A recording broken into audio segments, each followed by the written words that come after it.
Bismillahirrahmanirrahim. Assalamualaikum warahmatullahi wabarakatuh. Oke, salam kenal Bapak Ibu semua. Semuanya sehat nggih Bapak Ibu? Alhamdulillah Sehat. sehat. Sehat, Bu. Alhamdulillah sehat. Baik. Tadi sudah diperkenalkan oleh Bu Elia. Saya Titis. Izin saya share screen terlebih dahulu. Sudah tampak ya Bapak Ibu? Sorry. Bu. Nah, sebentar ya. Oke, sudah tamat ya. Ya, saya Titis Sari Kusuma. Bapak Ibu bisa memanggil saya Titis. Ya, hari ini saya ditugaskan untuk memberikan materi terkait dengan titik kritis ya, kehalalan bahan dan produk pada makanan dan minuman. Tadi sudah diinfokan, disampaikan oleh Bu Elia bahwa ini kelas khusus untuk penyelia halal di makanan minuman ya, Bapak Ibu ya, sehingga nanti fokus kita akan lebih banyak membahas terkait dengan makanan dan minuman. Nah, ini kebetulan saya pas di jam-jam 3 ya, jam 3 sampai jam 5. Ini jam-jam kritis ya, Bu Elia ya, jam kritis antara sudah lelah dari pagi, kita melihat layar Zoom, kemudian juga mendekat apa sudah memasuki waktu asar dan nanti akan mendekati waktu maghrib ya. Nah, ini kebetulan slide saya agak banyak Bapak Ibu. Sekitar ya 50 lah, tapi insya Allah nanti kita akan lebih banyak mendiskusikan ya, karena saya yakin Bapak Ibu akan lebih mudah memahami jika kita melakukan proses diskusi daripada membaca slide saya yang panjang dan lebar gitu ya. Baik. Baik, izin saya mulai terlebih dahulu. Jadi, Maaf tujuan izin. kita, iya Bu, izin. Pak, Ini saya udah download, ya, cuma 39 slide kok materi yang ada nih, oh ya, baik Pak, 150. ya, Nan- Nanti barangkali Bu Titis bisa di akhir sesi bisa di-share materi iya, update-nya Bu. iya. Nanti saya berikan ke Bu Elia ya. Iya. Ya, terima kasih. Baik, izin saya mulai ya, Bapak Ibu. Jadi, tujuan kita pembelajaran hari ini karena kita memang fokusnya lebih ke makanan dan minuman, sehingga nanti Bapak Ibu diharapkan mampu menjelaskan persyaratan terkait dengan bahan ya, bagaimana untuk kita melakukan proses produk halal, khususnya pada makanan dan minuman halal. Kemudian Bapak Ibu mampu mengidentifikasi dan menganalisis titik kritis terkait dengan kualitas bahan halal dan bagaimana nanti kita menggunakan dalam produksi bahan halal ya untuk makanan dan minuman, serta nanti Bapak Ibu memahami ya. Jadi Bapak Ibu bisa menyampaikan prinsip-prinsip mengapa kita harus memilih makanan yang memenuhi standar halal. Nah, ini kalau terkait regulasi, mungkin tidak perlu saya jelaskan detail ya, Bapak Ibu. Saya rasa tadi pagi Bapak Ibu juga sudah mendapatkan materi terkait edukasi. Namun yang perlu Bapak Ibu pahami, di sini ada yang saya cetak tebal, artinya adalah yang harus Bapak Ibu pahami. Sehingga regulasi kita, ini kita masih mengacu kepada Keputusan Kepala BPJPH nomor 20 tahun 2023 ini menggantikan peraturan nomor 57 tahun 2021 terkait dengan kriteria sistem jaminan produk halal. Nah, kemudian terkait dengan bahan, Bapak Ibu harus memahami, Bapak Ibu harus mempunyai ya dan download terkait dengan KMA. Ada 3 KMA terkait dengan bagaimana kita memutuskan apakah bahan makanan yang kita gunakan ini masuk dalam kriteria yang wajib bersertifikasi halal ataukah yang masuk ke dalam kriteria positif list. Sehingga yang pertama ada KMA nomor 748 tahun 2021. Jadi di KMA ini 748 ini ada 14 ruang lingkup Bapak Ibu yang mengatur produk-produk yang wajib bersertifikat halal.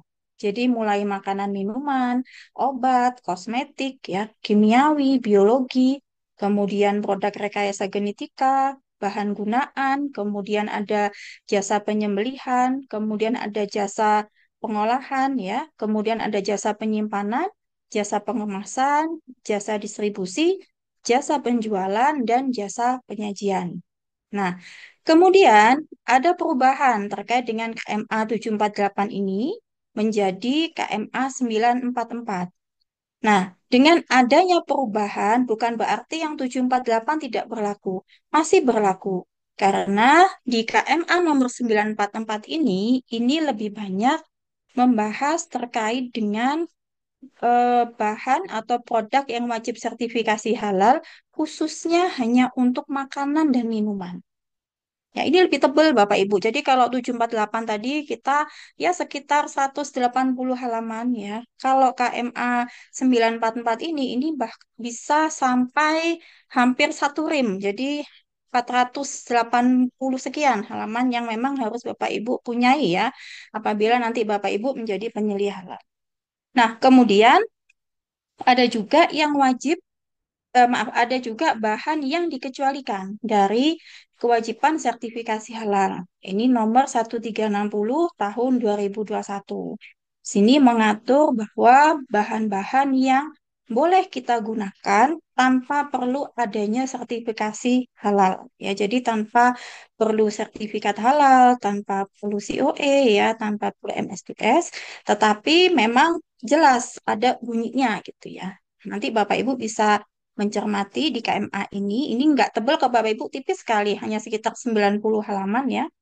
Dan yang terakhir, jika nanti Bapak Ibu di bidang usahanya atau Bapak Ibu bekerja di pelaku usaha yang menggunakan terkait dengan hewan-hewan yang wajib disembelih ya seperti ruminansia atau unggas, maka Bapak Ibu harus mempunyai keputusan Kepala BPJPH nomor 77 tahun 2023 di sini. Jadi bagaimana mengatur terkait dengan penjaminan sistem jaminan produk halal dalam pemotongan hewan ruminansia dan unggas. Nah, titik kritis kehalalan produk ini jadi gini Bapak Ibu. Yang perlu kita cermati bahwa setiap kita melakukan proses pengolahan, pasti kita tidak hanya berpegang pada bahan saja gitu ya. Pokoknya yang penting bahannya halal gitu. Tapi sebaiknya atau harusnya semua kita perhatikan. Jadi mulai dari bahannya harus halal ya, kemudian proses produknya ya, jadi bagaimana kita cara produksinya itu juga harus sesuai dengan kaidah halal. Kemudian juga kemasan yang kita gunakan harus juga menggunakan kemasan yang halal. Sehingga di sini kita akan melakukan nantinya akan melakukan ketertelusuran, kita akan melakukan pengkajian dokumennya gitu ya. Kemudian kita akan mengecek proses pembuatannya apakah sudah memenuhi kaidah syariah Islam ataukah belum. Beberapa contoh misalnya bahan. Bahan yang kita gunakan misalnya sudah halal nih ya. Contohnya kita mau membuat nasi goreng. Nah, bahannya halal semua gitu ya. Ternyata saat proses pembuatannya kita menggunakan wajan yang mungkin wajan itu digunakan juga untuk memproduksi bahan lain yang mungkin mengandung bahan non halal gitu. Nah, itu tidak bisa kita langsung mengatakan bahwa bahan atau produk nantinya yang akan kita hasilkan atau yang kita produksi adalah produk yang halal.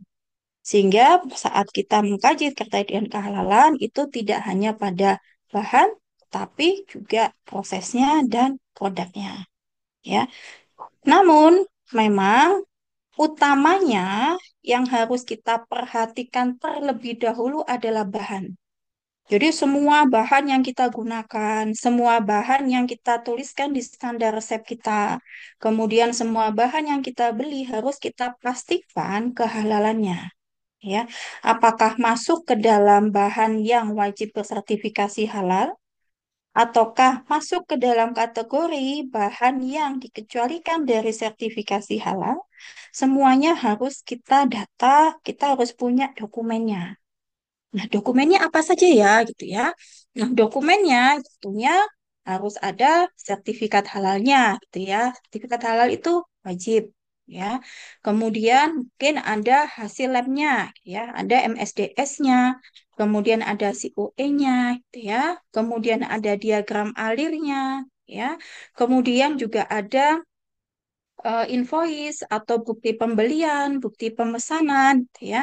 Bahkan ada juga yang sampai pada titik kita harus melampirkan dokumen free pork facility atau bahan ini diproduksi menggunakan alat-alat yang bebas dari kontaminasi najis atau kontaminasi babi atau bahan-bahan yang haram.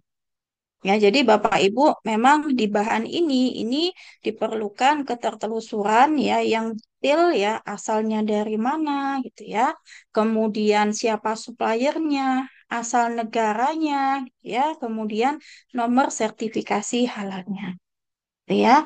Karena apa? Karena mungkin bisa saja ada satu bahan dengan nama merek yang sama ya, tapi diproduksi oleh beberapa negara yang mungkin ada eh, bahan tersebut tidak diproduksi di Indonesia, tapi bisa saja ada kontaminasi dari bahan haram. Contohnya kemarin yang sempat ramai adalah produknya ini ya Ajinomoto atau ini ya penyedap rasa itu ya.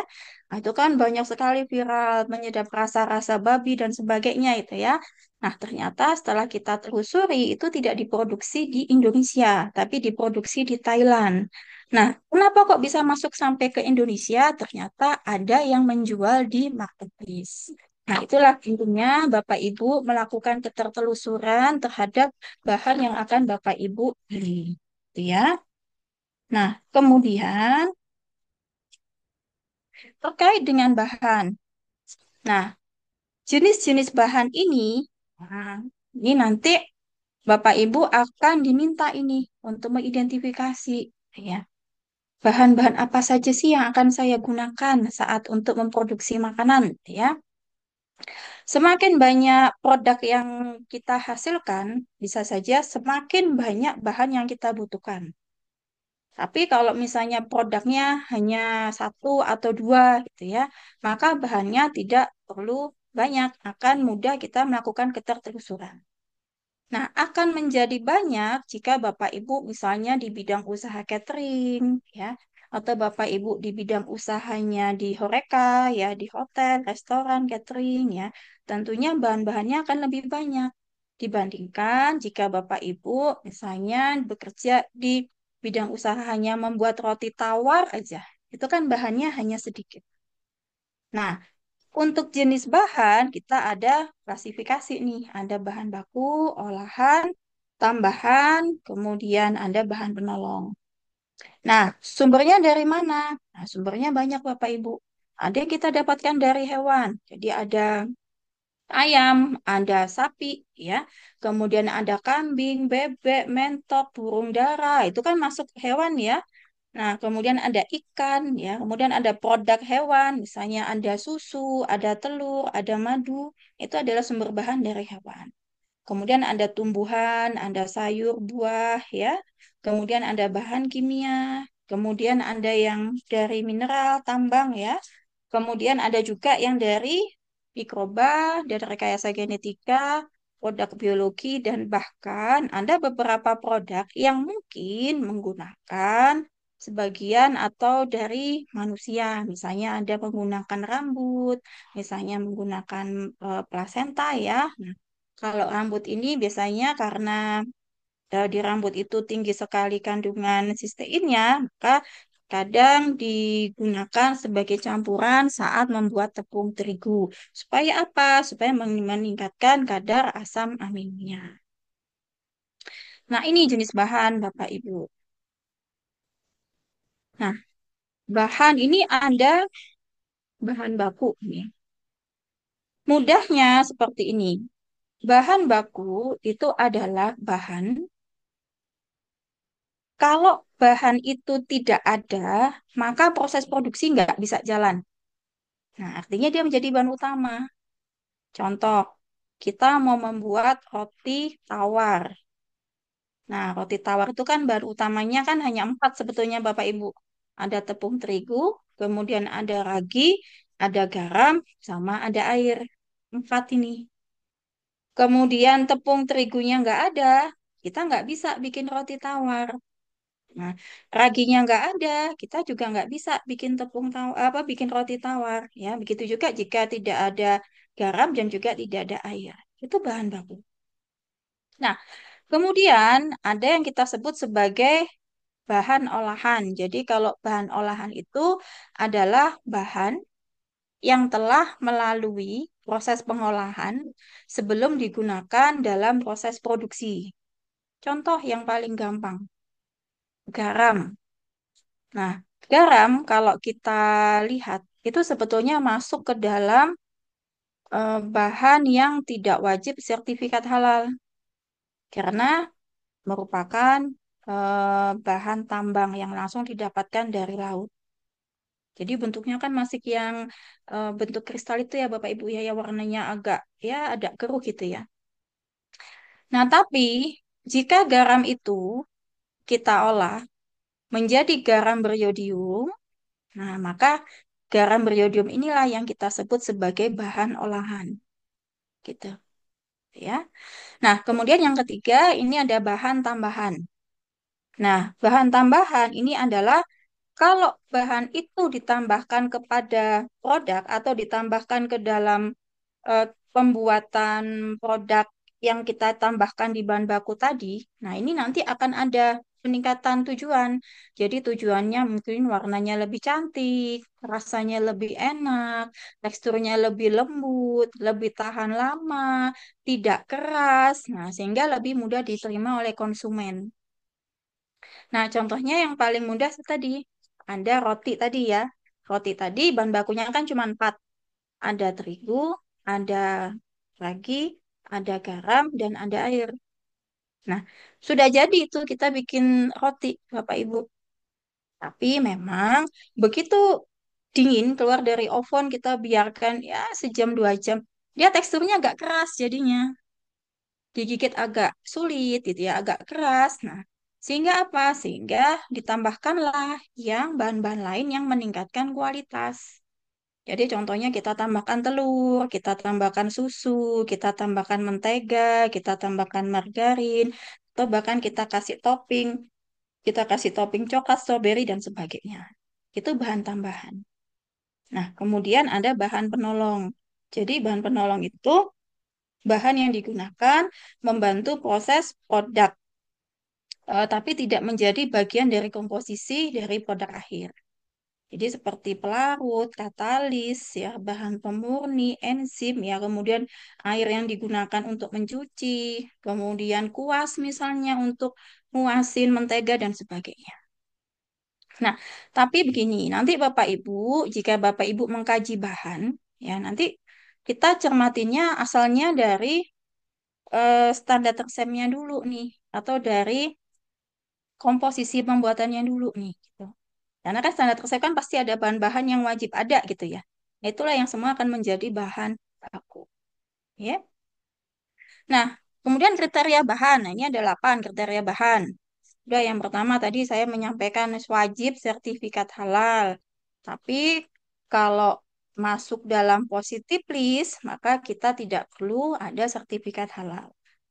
Yang kedua, nah ini nggak boleh nih dari babi, ya. Kemudian darah, bangkai, bagian tubuh, hewan bertaring, ya. Kemudian hammer, ya, minuman beralkohol. Kemudian hasil samping alkohol, nah itu juga tidak boleh kita gunakan. Kemudian, nah ini tadi sudah saya sampaikan, nggak boleh nih dilakukan pencampuran fasilitas. Nah, kayak tadi tuh wajan, kita mau bikin nasi goreng. Ternyata wajannya habis dibuat untuk bikin produk yang lain yang menggunakan misalnya lemak babi. Gitu. Nah, itu nggak boleh kita menggunakan sharing facility. Ya, jadi memang harus maaf, harus alat yang terpisah apabila kita akan memproduksi produk halal, ya harus dipisahkan dengan fasilitas produksi yang mungkin belum bersertifikasi halal. Ya. Kemudian tidak bercampur bahan haram, tidak bercampur najis ya, yang mungkin bisa dari bahan bakunya atau bisa saja dari bahan penolong saat kita melakukan proses produksi. Jadi misalnya bahannya sudah halal semua, kemudian prosesnya sudah nggak menggunakan sharing facility gitu. Ternyata kuas yang digunakan, oh ternyata kuasnya masih dari bulu babi. Nah, itu juga tidak boleh kita gunakan. Ya, kemudian misalnya kalau contohnya najis, misalnya alat ini sebelum digunakan tidak dicek dulu kebersihannya, gitu ya. Ternyata mungkin ada kotorannya cecak, gitu ya, atau mungkin ada kotorannya kecoa dan sebagainya, gitu ya, yang dapat menyebabkan menjadi najis pada produk yang akan kita hasilkan. Nah, kemudian terkait dengan bahan hewani. Nah, bahan hewani ini harus berasal dari hewan yang halal. Jadi tadi saya menyampaikan ada sapi, kemudian ada ayam, kemudian ada kambing ya, ada domba. Ya, ini semuanya harus. Tapi ada pengecualian untuk hewan. Yang pertama, kalau hidup di laut, nah itu tidak perlu kita sembelih ya. Bahkan kalau ikan kan hidup di laut ya. Bahkan kalau ikan itu dia sudah mati, tapi matinya di laut ya. Jadi bangkai ikan itu masih halal kita konsumsi tanpa perlu melalui proses penyembelihan. Ya, kemudian juga ada hewan lain yang halal yang bisa kita konsumsi. Contohnya adalah belalang. Nah, kalau yang nggak boleh kita konsumsi apa? Nah, tadi Bapak Ibu kan sudah saya sampaikan ya, hewan yang bertaring, babi, dan sebagainya gitu ya. Tapi ada tambahan semut. Nah, semut itu juga nggak boleh. Semut, kemudian tawon, nah itu juga nggak boleh. Jadi kalau misalnya Bapak Ibu nanti ada menu, misalnya botok tawon, itu nggak akan bisa kita sertifikasi. Karena Bapak Ibu menggunakan tawon atau lebah. Padahal ada disampaikan bahwa lebah ini adalah hewan yang tidak boleh dibunuh ya sehingga kalaupun mau kita sertifikatkan produk yang ini yang mengandung tawon ini maka tidak bisa kita dapatkan. Nah, kemudian bahan yang digunakan ini harus memenuhi aspek keamanan, kesehatan sesuai regulasi yang berlaku. Ya, silakan Bu Amalia Prilan, ada yang mau disampaikan? Izin bertanya, di Oh sini iya, di kota saya itu ada restoran yang menjual sup keong. Nah, itu kalau keong sawah itu termasuk halal atau haram ya, Bu? Terima kasih. baik. Jadi terkait dengan keong ini ada dua pendapat Ibu. Ada yang menyampaikan bahwa keong itu boleh dikonsumsi dan ada yang menyampaikan tidak boleh dikonsumsi terkait dengan halal dan haramnya. Jadi eh, apa ya? Karena gini, ada yang menyampaikan karena mungkin jijik dan sebagainya gitu ya, masuk ke dalam hasyarat gitu ya. Nah, tapi ada yang menyampaikan jika saat mengkonsumsi ternyata tidak mengalami rasa jijik dan sebagainya. Nah, ini bos saja bisa kita konsumsi. Begitu ya, Bu.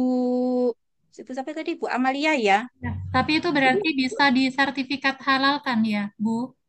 nah, tergantung dia bahannya apa saja, bahan pendukungnya. Kalau misalnya bahannya eh, apa namanya ada bahan-bahan bumbu yang lainnya yang memang ini ya maka bisa saja dia belum bisa langsung kita katakan dia halal. Keongnya sendiri itu hukumnya halal gitu. Oh, Tapi saat pengolahannya apabila bercampur dengan bahan-bahan lain yang mungkin menyebabkan menjadi tidak halal ya maka bisa saja menjadi tidak halal Bu produknya gitu Bu. baik, Jadi terima kita tidak kasih. bisa langsung mengkaji begitu tidak langsung mengkaji oh kalau keong halal berarti tak olah apapun halal tidak bisa seperti itu. Baik, Ya, terima kasih Bu Bu Titi. Amalia, ya, ya Bu Amalia dari mana Ibu? Saya dari Kudus. Oh, dari Kudus. Iya. Baik. Baik, Bu Amalia. Ada Pak Deden Iskandar. Ya, Assalamualaikum Ibu. Mohon izin bertanya. Waalaikumsalam. Mm-mm. Kebetulan saya punya teman di Aceh. Dia konsultasi terkait dengan apakah boleh disertifikasi rusa hasil buruan. Dan kemudian beliau ini mau mengajukan rumah potong hewan khusus untuk rusa. Apakah bisa disertifikasi halal atau seperti apa? Terima kasih. Baik. Baik, terima kasih Pak Deden. Pak Deden ini dari mana, Pak? Asalnya dari mana, Pak Deden? Halo, Pak Deden. Halo, dari Sukabumi, Bu. Iya. Oh, Sukabumi. Baik. Iya. Baik, Pak Deden. Terima kasih. Jadi, rusa itu dalam hukum Islam itu halal dikonsumsi.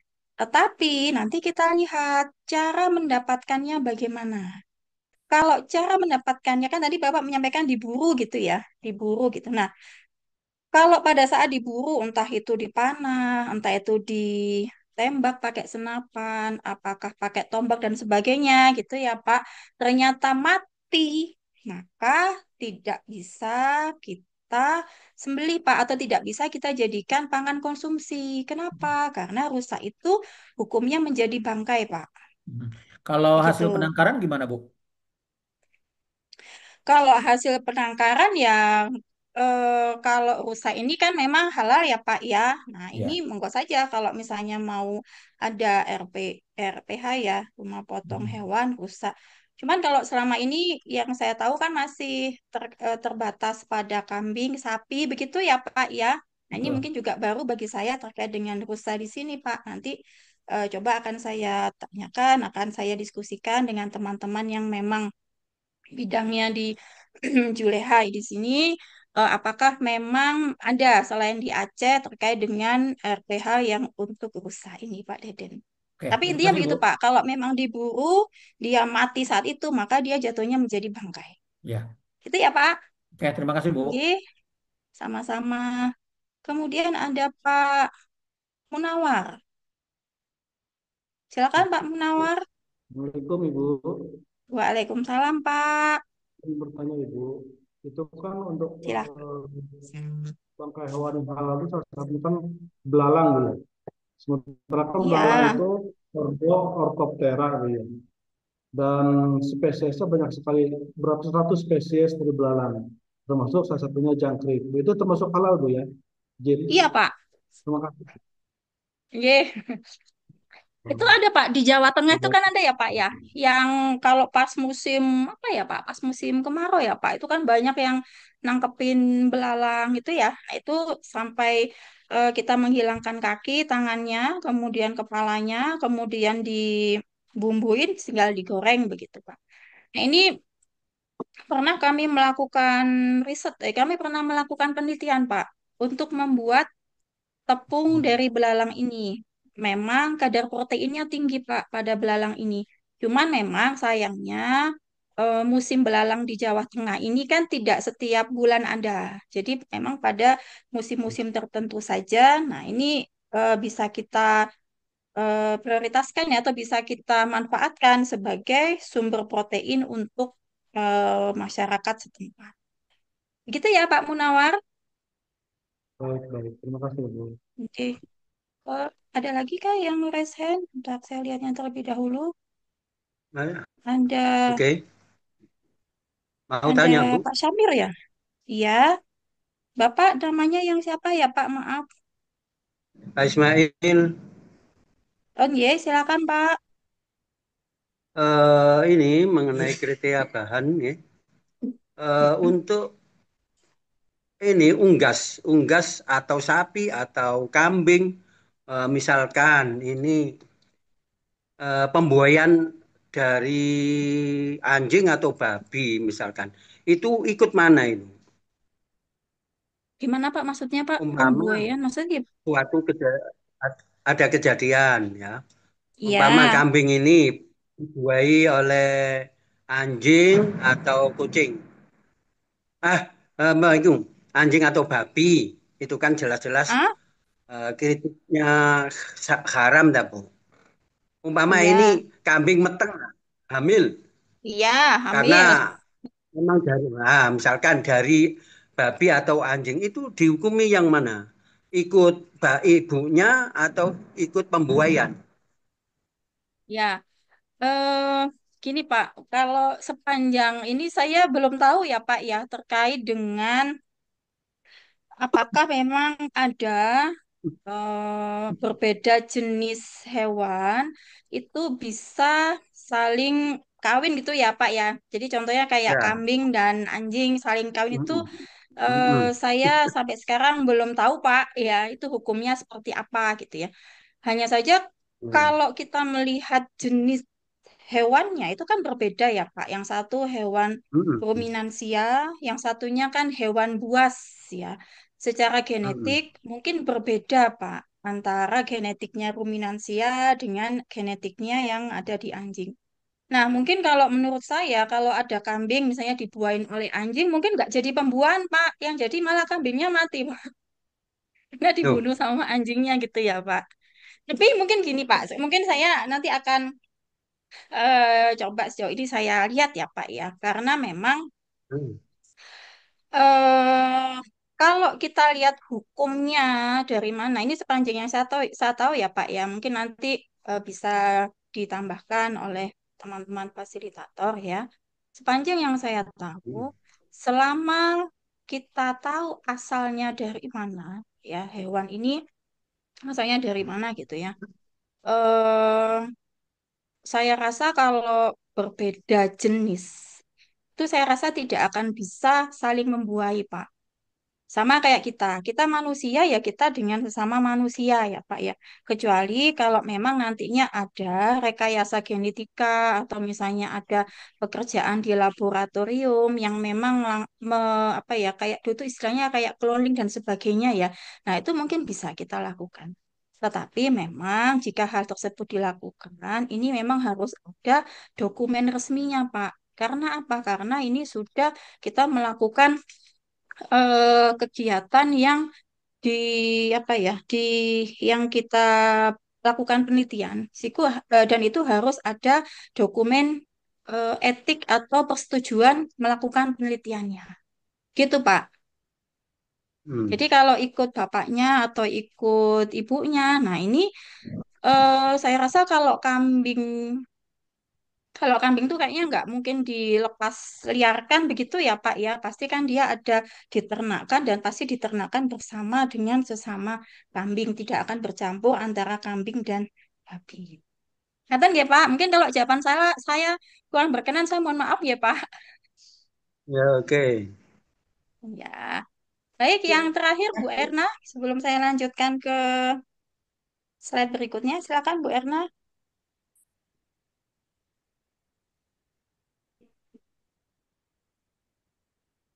Oh, tidak jadi. Baik.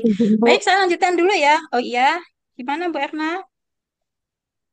dengan Bu Yulianingsih, Bu. Oh iya, monggo silakan, Ibu. Ini Bu, saya yang sama tanyakan terkait masalah ikan. Berarti titik kritisnya ikan tuna sama ikan cakalang itu di mana? Karena kan dalam program MBG itu kan pernah terjadi kasus di daerah Sorong sama Maluku yang menyebabkan anak-anak itu keracunan. Nah, sepaham saya Bu ya, sepaham saya sebagai orang awam bahwa yang menjadi urgensi pada ikan tuna ini kan tinggi protein. Nah, biasanya bermasalah itu di rantai pasok dinginnya. Nah, ketika dia terputus di rantai pasok dinginnya itu, maka akan terbentuk histamin. Nah, disitulah ketika dikonsumsi akan menyebabkan skomoroid pada anak-anak sehingga mual muntah. Nah, itu sepaham saya. Nah, menurut Ibu sendiri sebenarnya titik kritisnya selain itu di mana sih, Bu? Terima kasih, Bu. Oke, baik, terima kasih Ibu. Jadi Ibu bertanya dan Ibu juga menyampaikan jawabannya sendiri gitu ya Ibu. Jadi gini Bu, dasarnya ikan tuh adalah halal ya, meskipun dia bangkai halal. Jadi tuna dan cakalang itu fisiknya sama, yang berbeda adalah warnanya. Gitu ya. Jadi yang salah satu warnanya lebih gelap untuk dagingnya, satunya lebih putih gitu ya. Kita menyebutnya ada daging putih dan ada daging merah begitu ya. Nah, saat maaf, saat ikan ini kita tangkap di laut gitu ya. Nah, pasti di laut itu kan ada proses untuk menghilangkan isinya, mengeluarkan jeroannya dan sebagainya. Kemudian ada proses pendinginan gitu. Nah, yang perlu difahami adalah ikan ini adalah eh, produk hewani yang tidak mengalami proses pelayuan.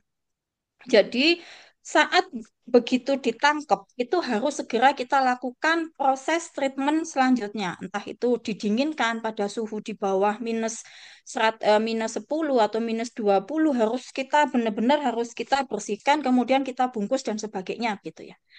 Nah, kenapa seperti itu? Karena ikan ini dia adalah produk-produk yang mengalami autolisis. Jadi begitu mati, der gitu ya, ikannya tuh mati der gitu ya. Otaknya ini dia karena otak itu masih mengirimkan bekerja begitu, maka akan menyebabkan terjadinya perubahan ya energi dari eh, adenin trifosfat menjadi adenin bifosfat menjadi adenin monofosfat. Nah, saat menjadi adenin monofosfat inilah atau dalam rantai yang sederhana inilah ini akan menjadi pusat makanan bagi hewan-hewan sekitarnya. Nah, makanya sering sekali terjadi pembusukan gitu ya. Kemudian lalat-lalat makan mudah datang gitu ya. Kemudian baunya baunya menjadi tidak enak itu karena itu adanya pembongkaran glukosa atau pembongkaran glikogen dari otot yang ada di ikan. Nah, sekarang bagaimana kita penanganannya? Nah, penanganannya betul yang seperti tadi Ibu sampaikan bahwa kendalanya itu adalah justru di bagaimana kita melakukan manajemen di suplai rantai pasoknya. Nah, manajemen rantai pasok inilah yang nanti harus kita perhatikan. Bagaimana dia cold chain-nya, apakah suhunya tercapai atau tidak ya. Kemudian bagaimana terkait dengan pengemasannya gitu ya. Kemudian bagaimana terkait dengan sistem handlingnya. Jadi begitu nyampe di darat mau diapakan atau sudah dalam bentuk filet itu langsung diapakan itu harus jelas Ibu untuk rantai pasoknya. Nah, makanya kalau kita membeli atau kita dapat dari nelayan itu ya kadang-kadang kan kalau kita langsung beli ke nelayan kan sampai rumah kan langsung kita bersihkan, langsung kita ini kan ya Bu ya. Tapi ada juga perusahaan ikan yang satu ada di Surabaya itu begitu dapat kiriman dari nelayan itu langsung dibersihkan, langsung didinginkan Bu. Jadi di vakum, Bu. Jadi oksigennya dikeluarkan di vakum. Harapannya apa? Harapannya begitu nanti ada pesanan dari konsumen atau harus mengirim ke kota mana, ngirim ke kota mana. Harapannya itu kita tetap menyimpan dalam suhu dingin ya, dalam suhu freezer ya, minus 20 derajat. Nah, nanti begitu nyampe di dapur SPPG-nya atau di dapur MBG-nya, nah nanti kita lihat Bu, bagaimana cara penanganannya, cara nyimpen di freezernya, cara nyimpen di chillernya, cara towingnya, atau cara pengolahannya seperti apa. Itu memang pengkajiannya banyak Bu, kita nggak bisa langsung menyalakan pusatnya Bu ya, tapi kita harus adanya monitoring Bu di setiap tahapan perjalanan ikan tersebut dari nelayan sampai ke dapur SPPG-nya. Begitu nggak Ibu nggak?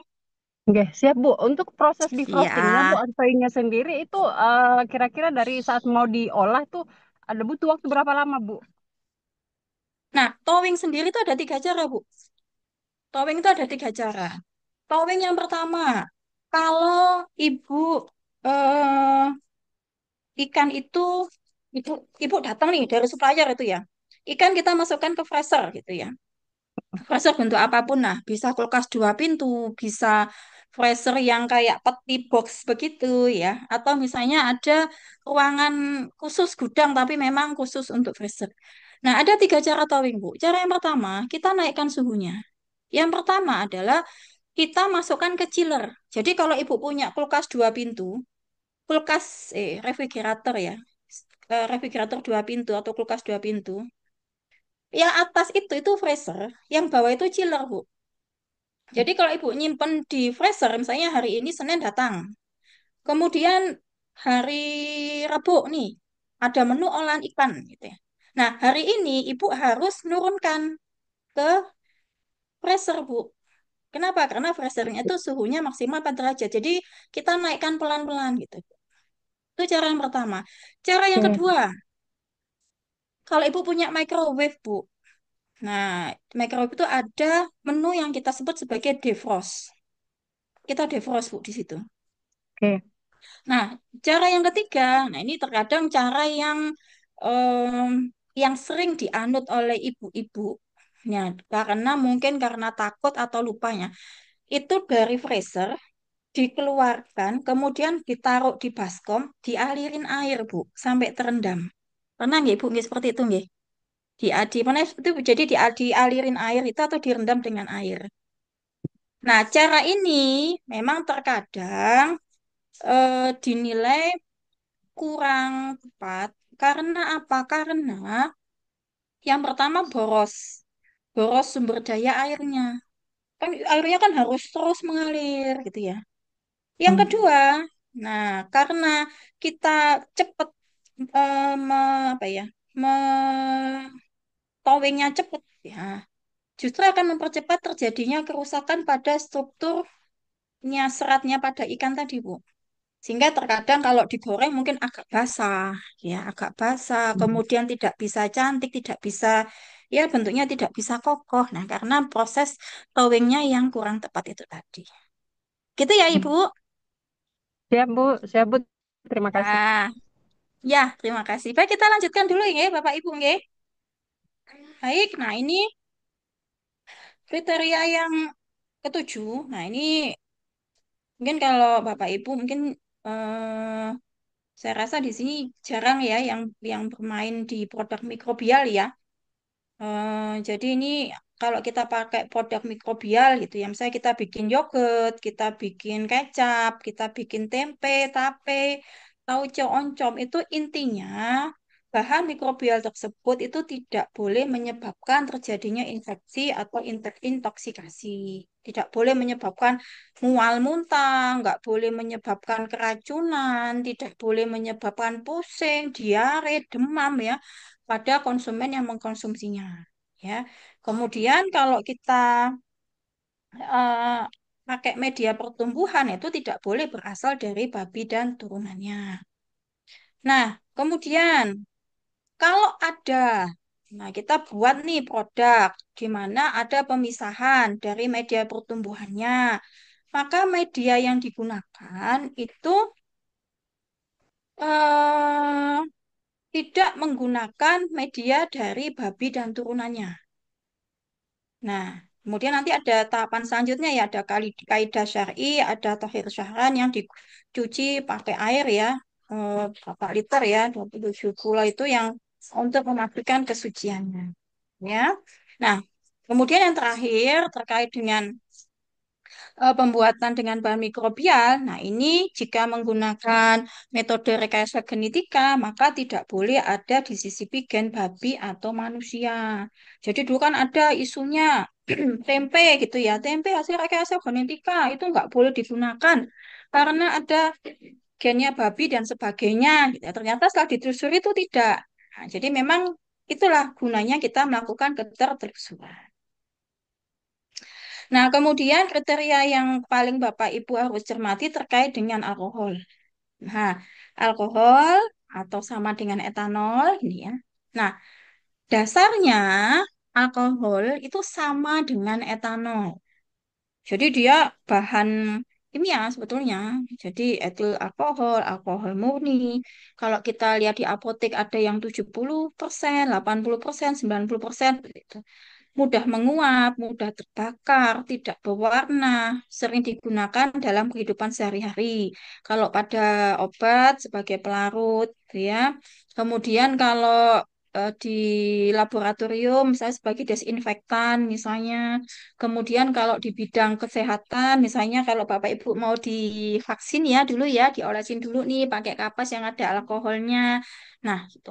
Nah, ada yang salah kaprah bahwa alkohol ini eh, merupakan hammer atau minuman beralkohol. Nah, tidak. Jadi alkohol itu belum tentu hammer, Bapak Ibu. Ya, hammer itu minuman keras ya. Tapi kalau hammer, minuman keras itu pasti mengandung alkohol dari hasil fermentasi. Nanti akan kita bahas ya di bawah ya terkait dengan minuman beralkohol ini. Nah, terkait itu, Akhirnya kita membagi nih Bapak Ibu. Acuan tadi kan kita sudah jelas nih ada KMA-nya ya. Ada KMA 1360, ada KMA 748, ada KMA 944. Bapak Ibu harus mempunyai KMA ini. Nah, ada bahan tidak kritis. Kita bagi jadi tiga. Yang pertama bahan tidak kritis. Acuannya KMA 1360. Contohnya sayur segar, buah segar, garam yang masih kristal tadi, mineral NaCl ya, atau misalnya ada kalium ya. Nah, kemudian kalau bahan kritis, nah ini sudah masuk harus wajib bersertifikat halal. Contohnya minyak goreng, gula pasir, garam beriodium, mentega. Atau lebih mudahnya saya kasih contoh seperti ini Bapak Ibu. Bapak Ibu kan sekarang kan kalau di kota saya kan lagi banyak nanas ya. Banyak nanas atau misalnya ada ya mangga, nanas buah-buahan tuh ya.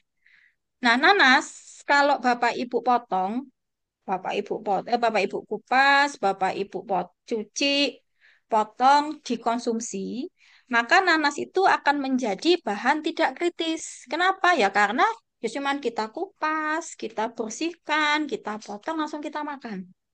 Itu bahan tidak kritis. Tetapi, nah, jika usahanya Bapak Ibu membuat kue nastar yang isinya adalah selai nanas. Nah, selai nanas inilah menjadi bahan kritis. Kenapa? Karena saat kita membuat selai nanas itu ada penambahan gula. Gula ini wajib bersertifikat halal. Kenapa? Karena selama proses pengolahan menjadi gula, ya, saat proses rafinasi itu mungkin bersentuhan dengan karbon. Atau ada ya karbonnya untuk memfilternya gitu ya karbon. Nah, karbon itu bisa dari tulang ya atau bisa dari sabut. Nah, kalau dari tulang babi, maka si gula pasir ini tidak akan bisa dapat sertifikat halal gitu. Kemudian kalau dari tulang sapi, nah kita cek lagi telusuran sapinya. Sapinya disembelih dengan syariat Islam ataukah bangkai kemudian dipotong, disembelih, nah seperti itu. Nah, makanya kenapa kalau kita memastikan, oh kalau gula pasir harus sertifikat halal. Itu ya bedanya Bapak Ibu ya. Nah, kemudian bahan yang ketiga itu adalah bahan sangat kritis. Nah, bahan sangat kritis ini adalah bahan yang berasal dari hewan halal yang disembelih sesuai syariat Islam. Jadi ada sapi, ada kambing, ada kuda, ada kerbau, kemudian ada bebek, ayam, burung dara, angsa dan sebagainya itu harus disembelih dengan syariat Islam. Yang menyembelih siapa? Yang menyembelih adalah juleha atau juru sembelih halal. Ya, harus juru sembelih halal yang bagaimana? Yang sudah mendapatkan pelatihan, cukup umur, begitu ya. Kemudian akil balik, ya. Kemudian pisau yang digunakan, pisaunya yang dari logam, yang tajam, sehingga dalam satu kali irisan itu bisa memotong 3 jalan, yaitu jalan makan, jalan nafas, dan 2 aliran darah kanan dan kiri. Gitu. Nah, kemudian bahan yang sangat kritis yang lain apa? Bahan yang mungkin dibutuhkan kejelian saat ketertelusurannya. Contoh misalnya Bapak Ibu punya keju. Keju kalau di kemasannya sudah jelas, oh ini keju mereknya cheddar atau kejunya mereknya Pocis atau keju mereknya Edam gitu ya. Nah, kita kan tinggal cek itu di kemasannya kalau ada labelnya halal sudah selesai. Tapi kalau kejunya itu didapatkan, itu bentuknya hanya plastikan saja, tidak jelas dapatnya dari mana, maka kita harus cek ketertelusurannya. Ini keju dibikinnya dari apa? Dari susu. Oke, susunya dari mana?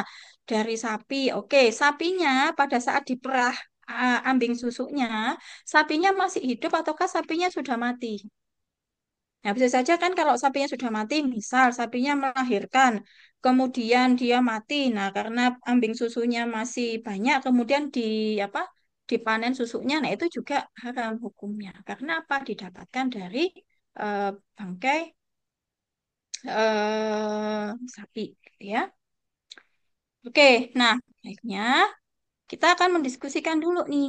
Nah, yang pertama, bahan yang non hewani dan non nabati atau kita sebut sebagai bahan tidak kritis tadi, gitu ya.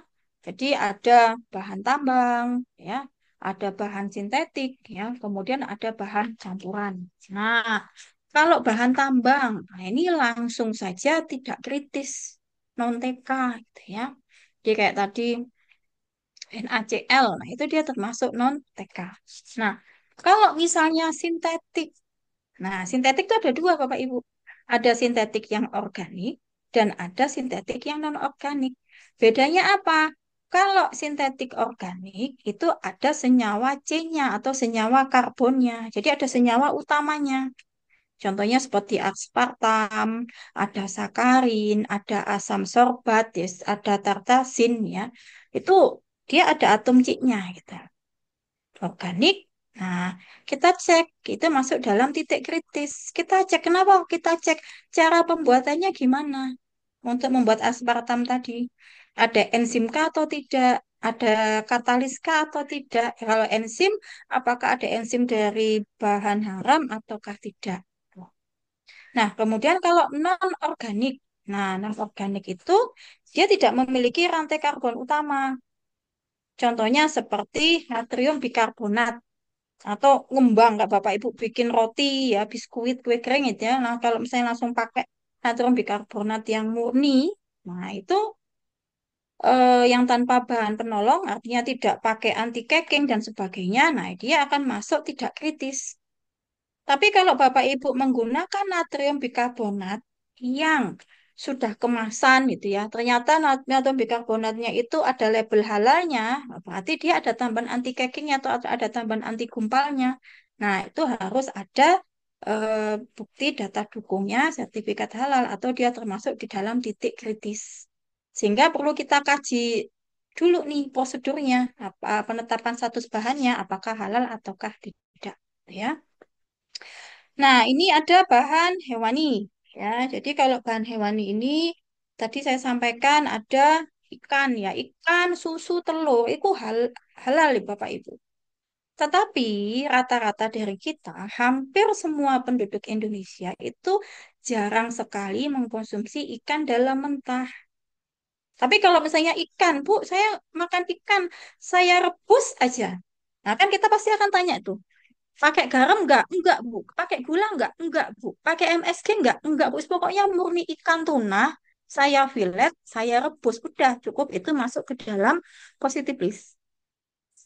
Tapi kalau ikannya ini pakai garam, kemudian pakai bawang garamnya garam yang beriodium, kemudian bawang putihnya pakai bawang putih bubuk. Nah, dia akan karena ada proses pengolahan, adanya tambahan bahan, maka akan menjadi titik kritis. Harus kita cek.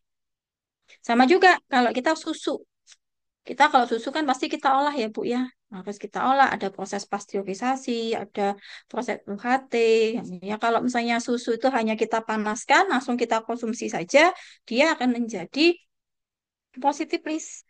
Tapi kalau susu tersebut pas kita susu segar, kemudian kita panaskan, kita kasih gula, kemudian kita kasih pewarna coklat, kasih pewarna matcha, nah itu akan menjadi ada proses pengolahan karena ada bahan tambahan yang masuk. Ya. Nah, kemudian ada bahan hewani. Nah, bahan hewani ini itu tadi daging ya, daging, semua jenis daging dari ruminansia maupun unggas ya. Dan produk samping daging yang lainnya seperti lemak, gajih ya, ada gajihnya, ada tulang, ada kulit. Nah, kalau gajih biasanya kalau campuran misalnya bikin bakso misalnya. Kalau tulang untuk kuahnya bakso. Kalau kulit misalnya jadi kerupuk rambak. Nah, ini harus kita telusuri nih. Asalnya dari hewan halal ataukah tidak? Nah, kalau tidak wes pasti haram gitu ya. Tapi kalau dari hewan halal, nah kita cek itu. Ada nggak dokumennya bahwa si daging daging yang kita dapatkan itu dari RPH. Kemudian daging yang kita dapatkan itu disembelih oleh Juleha, gitu ya. Kemudian daging yang kita dapatkan itu berasal dari hewan yang sehat. Nah, itu harus kita pastikan. Ya, karena memang kita tidak boleh menyembelih hewan, ya sapi, ayam kalau kondisinya sakit ya. Kayak beberapa tahun yang lalu itu kan pada saat kita mau kurban ya ada penyakit kuku apa kuku dan mulut itu ya pada sapi ya sehingga dikeluarkan surat keterangan sebelum kita kurban bahwa sapi atau kambing yang mau kita sembelih itu terbebas dari penyakit tersebut. Tuh. Nah, sehingga kita cek dulu apakah ada pengolahan ataukah tidak, sembelih dengan syariat Islam ataukah tidak ya. Kalau tidak sesuai dengan syariat Islam, maka nggak bisa kita gunakan. Tapi kalau sembelih dengan syariat Islam, kalau ada proses pengolahan, nah maka menjadi titik kritis. Harus kita pastikan tahapan-tahapan titik kritisnya. Bentar ya Bapak Ibu, nggih. Untuk yang tanya, saya selesaikan dulu setnya ya. Ini nggih. Nah, ini ya, tadi sudah saya sampaikan ya, harus disembelih dengan oleh juleha ya. Jadi harus aman, sehat, utuh, dan halal. Aman, ya memang prosedurnya aman. Ya, kita memastikan keamanan hewan. Ya, kemudian kita bersifat ihsan pada hewan. Jadi benar-benar menghormati bagaimana kita melakukan proses penyembelihan. Ya, kemudian tidak digelonggong terlebih dahulu. Ya, sapinya harus sehat, harus utuh, semua bagian tubuh ada dan disembelih dengan cara yang dengan cara syariat Islam. Tadi sudah saya sampaikan ya. Nah, ini mungkin Bapak Ibu ada yang bekerja atau bertugas di rumah potong hewan, rumah potong unggas, atau mungkin ada beberapa yang di dapur MBG ya. Nah, ini meskipun Bapak Ibu tidak menyembelih sendiri, namun Bapak Ibu harus memastikan bahwa inilah alur penyembelihan hewan di rumah potong unggas. Jadi begitu unggas itu datang, ayam datang, kita cek dulu apakah ada yang mati ataukah enggak. Kalau ada yang mati, ya udah kita pisahkan, nggak boleh kita sembelih, ya kita cek satu persatu, kita sembelih, ya. Kemudian darah dikeluarkan. Nah, pada saat penuntasan darah ini juga menjadi titik kritis kehalalan. Nah, ada waktu sekitar 3 sampai 5 menit kayaknya ya begitu disembelih ya, kemudian eh, kakinya di atas apa ya? Pokoknya sebelum sembelih kita biarkan dulu ya. Setelah denyut jantungnya dia berhenti, baru kakinya kita atas. Nah, baru darahnya bisa mengalir. Sama juga seperti kalau kita menyembelih sapi ya. Begitu kita sembelih, itu kita biarkan darahnya mengalir sekian menit ya. Setelah menit, setelah kita pastikan dia denyut jantungnya dia berhenti, maka baru kakinya kita cantolkan ya, kita ikat ya. Kenapa kok tidak dari awal? Jadi gini, begitu disembelih, kalau digantungkan di awal, maka si sapi atau si ayam ini dia matinya bukan karena kehabisan darah, tapi matinya karena begitu Bapak Ibu jungkirkan gitu ya, atau Bapak Ibu kakinya ditaruh di atas, akan ada gaya gravitasi di mana isi perut itu akan turun ke bawah yang akan menekan jantung. Nah, saat menekan jantung, sehingga akan menyebabkan si hewan ini matinya bukan karena kehabisan darah, tapi karena jantungnya itu tidak bisa bekerja maksimal karena adanya tekanan dari isi perut yang jatuh dari gaya gravitasi itu tadi. Ya. Nah, kemudian setelah darahnya tuntas, baru kita rendam air panas, cabut bulunya, jeroannya keluar gitu ya. Kemudian kita kalau ada jeruannya yang mau dimanfaatkan ya kita cuci jeruannya. Kemudian ada pemeriksaan postmortemnya ya, kita cek bulu-bulunya apakah ada tuspinnya ataukah tidak, masuk dalam grade mana, A, B, C ataukah dia ada bagian dada yang tidak melengkung atau bagian tulang yang sobek. Nah, itu biasanya ada proses gradingnya di sini. Nah, sehingga yang acuan kita sebenarnya bukan label no pork, no lard gitu ya, tapi acuan kita adalah label halal.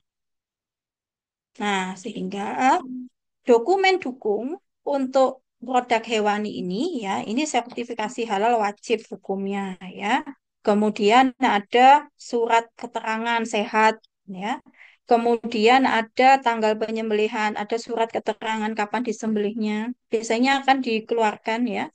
Kemudian ada bukti pembelian. Nah, ini nanti bagi Bapak Ibu yang bekerja di Horeca atau Bapak Ibu yang bekerja di catering atau mungkin Bapak Ibu yang bekerja di SPPG ya, jika mendapat ada kiriman daging, kiriman unggas ya, itu harus ada bukti tercatat, bukti pembelian atau bukti invoice atau bukti pembayaran itu paling tidak 2 sampai 3 bulan dari pembeli yang sama. Nah, biasanya akan diminta komitmen dari pelaku usaha bahwa hanya membeli daging sapi dari RPH tersebut atau dari perusahaan tersebut yang sudah memiliki sertifikat halal. Nah, seperti itu Bapak Ibu. Nah, ini ya. Ini kalau dari satu babi ini sebenarnya bisa jadi apa saja nggih Bapak Ibu nggih. Bulunya bisa jadi kuas, kulitnya bisa jadi ramba itu ya. Kemudian tulangnya bisa jadi kuah ya. Ini yang kemarin sempat viral di Jawa Tengah ya. Ada bakso yang ternyata selama ini menggunakan bahan dari babi ya, sehingga akhirnya di label ya, ada salah satu majelis yang melabel bahwa mengandung babi dan dia mengeluhkan sejak dipasang label penjualannya menjadi menurun. Nah, ini juga bukan salahnya konsumen ya yang melabel ya, karena memang kan kita mengharapkan adanya jaminan bahwa makanan yang kita konsumsi adalah makanan yang halal ya. Kemudian ada daging ya, lemaknya, jeroannya ya. Kemudian ada gelatin. Nah, ini hati-hati Bapak Ibu ya, yang saat nanti eh, terkait gelatin ini ada permen, selongsong sosis ya, jelly, yogurt ya, es krim, mentega. Nah, itu menggunakan gelatin ini. Nah, ini bagaimana cara kita membedakan sebetulnya. Ini saya yakin Bapak Ibu sudah memahami ya. Tapi tidak ada salahnya saya ingatkan kembali ya Bapak Ibu ya. Nah, ini bagaimana kita membedakan daging babi dan daging sapi. Dari warna berbeda. Warnanya daging sapi itu lebih cerah. Ya, seratnya pun juga lebih padat. Ya, lemaknya lebih elastis.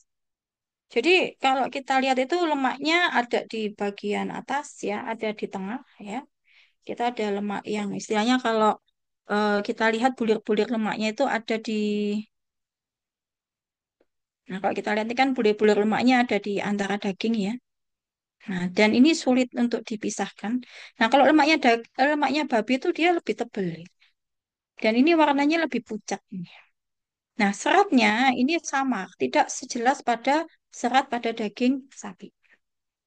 Aromanya lebih solid ya. Ya, ini aromanya lebih berbau anyir ya. Nah, teksturnya lebih kenyal, ini teksturnya lebih keras gitu. Nah, ini bahan-bahan yang di luar babi ya. Ini saya lanjutkan saja.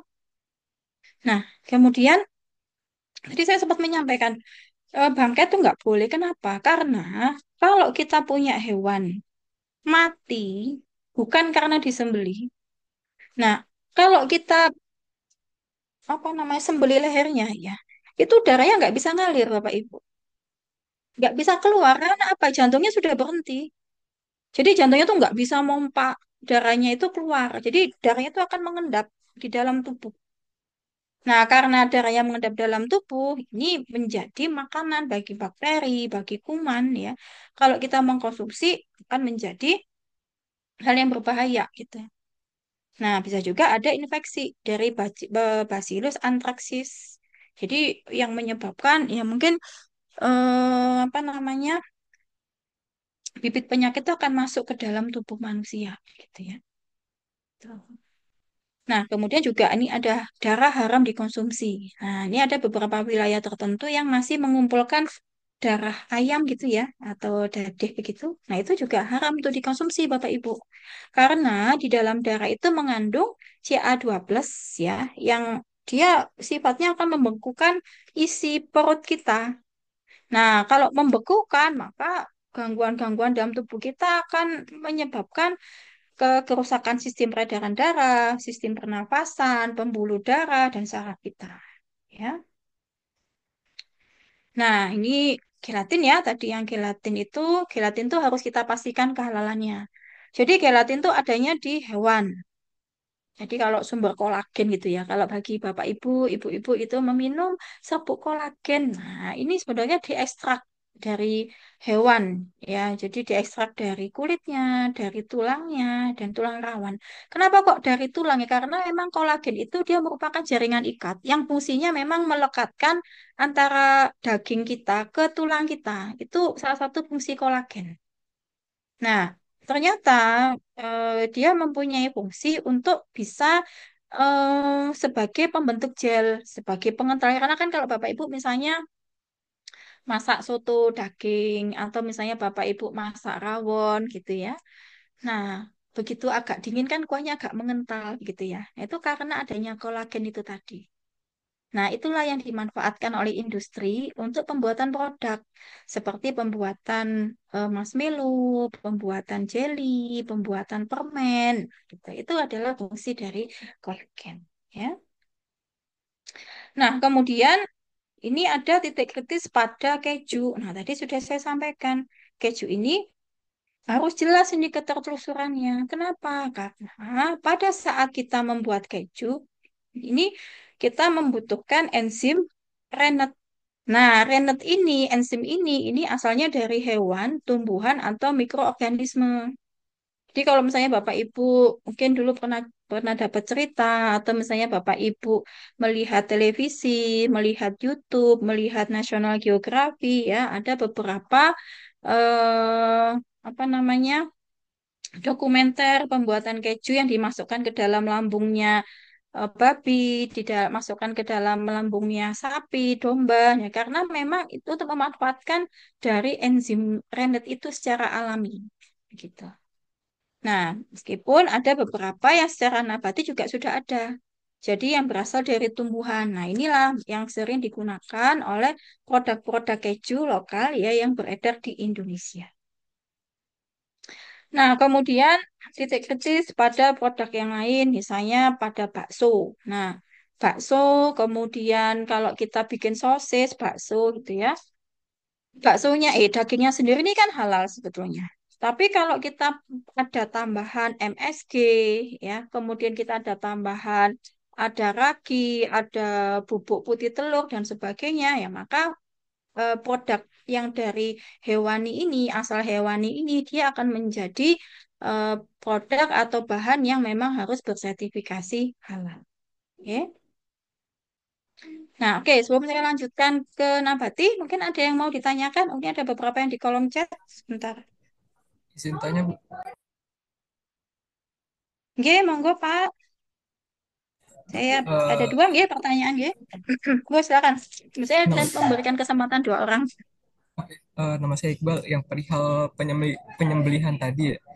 Nah, kalau untuk penyembelihan itu tidak boleh dilakukan oleh non-Muslim. Tapi bagaimana dengan yang ahli kitab, yang Nasrani dan juga Yahudi? Kan di Al-Maidah juga diperbolehkan diperbolehkan untuk menyembelih dan dihalalkan juga untuk makanan. Dan kategori apa namanya ahli kitab itu seperti apa? Terima kasih. Oke, ahli kitab itu bukan Muslim ya Pak ya? Iya, betul. Bukan. Baik, bukan ya. Baik, Pak. Ini sependek yang saya tahu ya, Pak ya. Mungkin nanti jika jawaban saya kurang berkenan, mungkin Bapak kan nanti punya fasilitator ya. Nanti silakan juga berdiskusi dengan fasilitator. Sependek yang saya tahu bahwa secara syariat Islam, cara untuk penyembelihan hewan ruminansia atau unggas ini memang harus dilakukan oleh orang Islam. Ya, kenapa? Karena mungkin kemampuan untuk menyembelih semua orang punya, Pak. Tetapi untuk orang Islam sendiri, dia akan ada ucapan lafal ya atas nama Allah ya Bismillahirrahmanirrahim. Aku menyembelih hewan ini ya eh, atas petunjukmu supaya beriman. Nah, kayak gitu Pak. Jadi kalau itu sependek yang saya tahu ya Pak ya, kenapa kok harus Muslim? Bahkan untuk seorang juleha sendiri, jika nantinya memang akan eh, bersertifikasi sebagai juru sembelih halal, itu salah satu ujian yang kita lakukan bahwa dia harus memahami bacaan sholat, ya, dia harus memahami sholat 5 waktu, dia bisa memahami ilmu-ilmu terkait dengan keislaman, bagaimana terkait dengan penyembelihan hewan ini, Pak. Yang pendek saya tahu ya, Pak ya. Nah, kalau kalau disembelih oleh ahli kitab, oleh Yahudi, nah ini eh, mungkin bisa, tetapi mungkin konsumsinya bukan untuk umat Muslim mungkin, Pak. Itu yang saya pahami ya, Pak Iqbal. Tapi mohon maaf jika jawaban saya yang masih ini nanti saya coba diskusikan dengan teman-teman yang memang bidangnya di Juliha ini ya, Pak Iqbal ya. Baik, Bu. Terima kasih. Oke, baik. Izin, Bu. Iya, Pak, monggo. Hmm, saya Deden, Bu, dari Sukabumi. Mau menanyakan terkait Pak, dengan eh, bahan nabati yang ada proses oke. pengolahan. Kan eh, bahan tambahan ataupun bahan penolong yang digunakan itu kan berbeda antara pengolahan tempe dengan tahu. Apakah dua-duanya mesti ada penelusuran bahan halal atau hanya cukup tempe saja atau tahu saja? Terima kasih, Bu. Oke, baik. Maaf, Pak, Bapak tadi namanya Sinten ya, Pak? Deden Iskandar dari Oh, Pak Sukabumi. Deden. Oh ya, Pak Ya, Deden yang tadi ya. ya Ya, betul, Bu. baik, Pak Deden. Oke. Baik, Pak Deden. Ini kalau Bapak cek di ini Pak, Bapak cek di KMA 1360 ya. Ini kalau saya tidak salah, tahu itu dia masuk positif list, Pak. Ya, tahu itu masuk positif list karena di dalam proses pembuatan tahu, nah tahu itu kan sebetulnya kayak kita membuat susu kedelai ya, Pak ya. Tahu kemudian dari kedelai, kemudian kita blender, kemudian kita peras ya, ambil kita ambil airnya, kemudian kita kentalkan dengan cuka gitu ya. Nah, kemudian kita padatkan, kita press hingga menjadi tahu. Nah, kalau dia tahu, benar-benar tahu aja gitu ya, dia masuk ke dalam positif list. Tetapi semakin ke sini itu kan banyak sekali tahu-tahu yang berasa, Pak.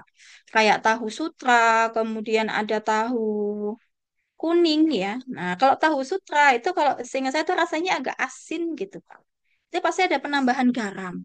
Nah, itu kita cek garam yang ditambahkan, apakah garam beriodium ataukah garam NaCl yang bentuknya kristal tadi. Harus kita telusuri, Pak. Nah, kemudian ada tambahan warna kuning. Nah, warna kuning itu dari mana? Apakah dari perasan kunyit, ya, ataukah dari pewarna kuning yang eh, sintetik. Nah, itu harus kita telusuri. Sehingga menentukan tahu ini posisinya dia di positif list atau yang wajib bersertifikasi halal, maka kita cek cara proses pembuatannya seperti apa terlebih dahulu. Nah, kemudian kalau tempe ini memang wajib bersertifikasi halal, Pak. Kenapa? Karena awalnya tempe itu positif list, tetapi ternyata di dalam proses pembuatannya tempe ini melibatkan ragi. Ada risopusnya di situ, Pak.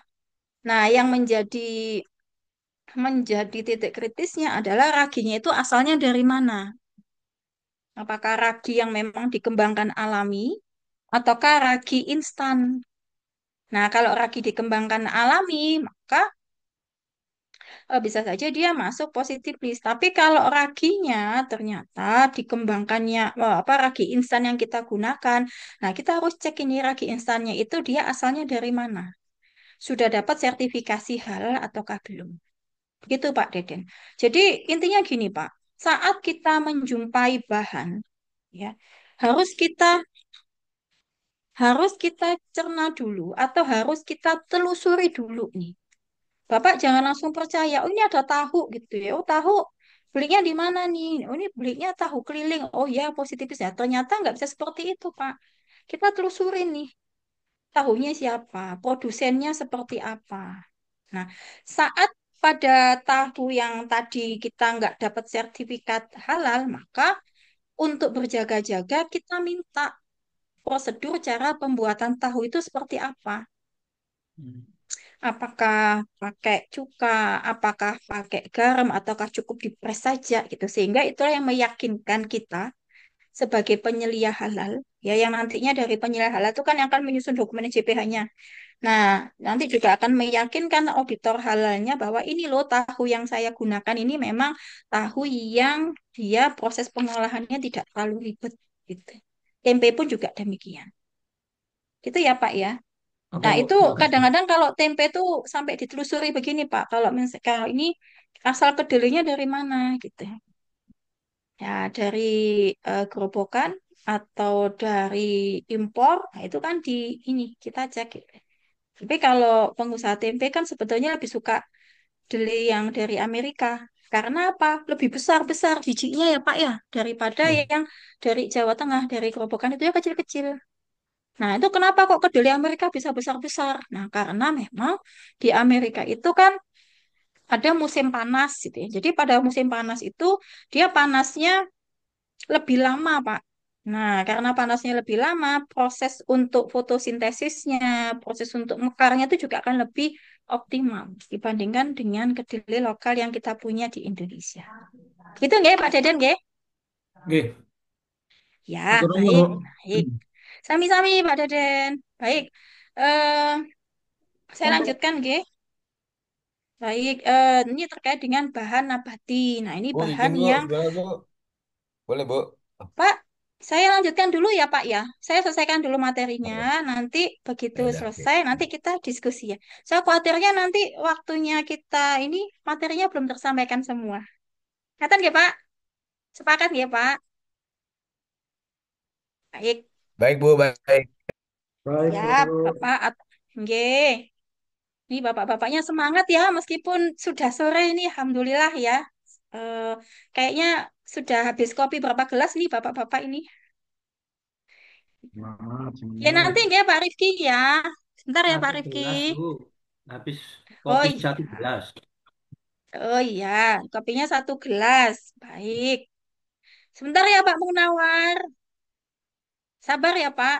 Mungkin bisa dituliskan di kolom chat terlebih dahulu Pak, Baik, supaya nggak baik, lupa tanyanya baik. apa ya Pak.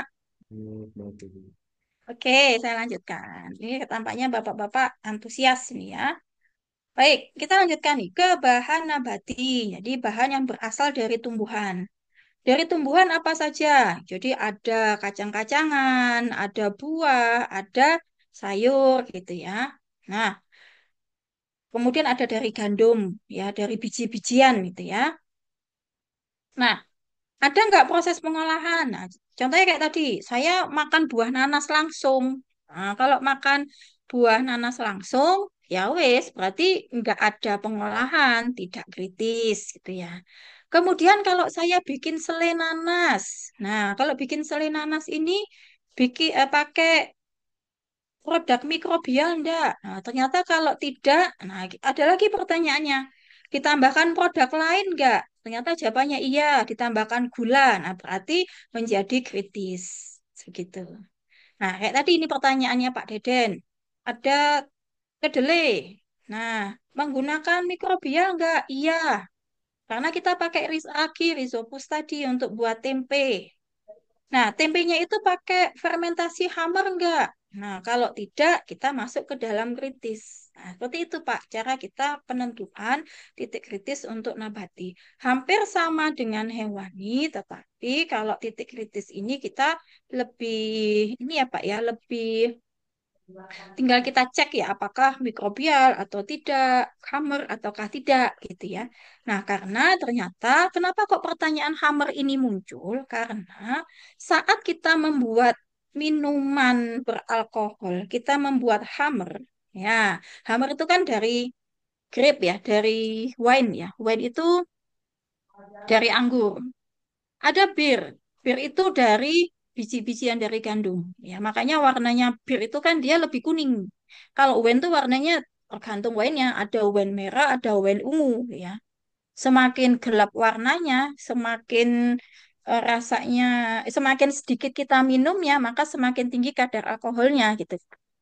Itu ya, kayaknya pasti ditanyakan menggunakan produk mikrobial ataukah tidak, ya, apakah melibatkan fermentasi Hamer ataukah tidak. Ya, jadi dasarnya bahan nabati itu halal sebetulnya, ya, kecuali untuk hal-hal yang memabukkan, ya, atau yang membahayakan yang dikonsumsi. Contoh misalnya daun ganja, Pak. Nah, tadi ada yang dari Aceh ya. Daun ganja. Mungkin kalau di Aceh kan banyak sekali ganja gitu ya. Tetapi kalau dasarkan untuk pengobatan ya. Tapi kalau misalnya penyalahgunaannya itu yang membahayakan, memabukkan, nah ini akan menjadi haram gitu. Nah, kemudian juga ada, tadi saya sudah menjelaskan gula pasir ya, karena proses pembuatannya ada karbonnya, kemudian apa, pembuatan minyak nabati, kayak kita ada minyak kelapa sawit, kemudian minyak kelapa, itu kan pasti ada proses penjernihannya. Nah, itu penjernihan itu pakai filter dari karbon yang ya. Nah, ini contoh produk olahan dari bahan nabati ya. Ada produk kering, kemudian gandum, ya, gula, minyak ya. Ini kayaknya akan saya lebih cepatkan lagi ya, karena tampaknya yang antusias bertanya lebih banyak ya. Nah, kemudian ada produk-produk kering, ya, ada produk kering sayuran. Nah, kalau produk kering ini, kalau dikeringkan tanpa proses tambahan, nah, maka dia masuk positif list. Jadi misalnya Bapak Ibu punya pisang gitu ya. Pisang. Nah, pisang tuh diiris tipis-tipis gitu ya. Kemudian dijemur, dijemur sampai kering. Nah, itu pisang ini dia menjadi positif list. Tapi kalau misalnya Bapak Ibu pisangnya mau dijadikan sale pisang, kemudian dikasih salutan gula dan sebagainya, itu akan menjadi bahan yang wajib bersertifikasi halal. Sama juga contohnya misal kurma gitu ya. Kalau Bapak Ibu perhatikan kan kurma ada yang kurma yang agak kusam ya, yang masih ada tangkainya, dengan kurma tuh yang glowing gitu ya, yang warnanya cantik tuh. Ternyata kurma yang eh, masih ada tangkainya ini, dia begitu dipanen kemudian dibersihkan ya, disemprot dengan apa, fungisida, dibersihkan, kemudian diangin-anginkan, dikeringkan, kemudian di packing gitu ya. Tapi begitu kurma itu dilepasin dari tangkainya, kemudian kita menjadi salut gula. Nah, apabila kurma ini mau kita jadikan bahan isian, misalnya untuk roti, misalnya untuk bahan topping, maka kurma ini harus ada sertifikasi halalnya. Jadi intinya kalau dia ada proses pengolahan tambahan, maka dia menjadi bahan yang kritis. Sebetulnya.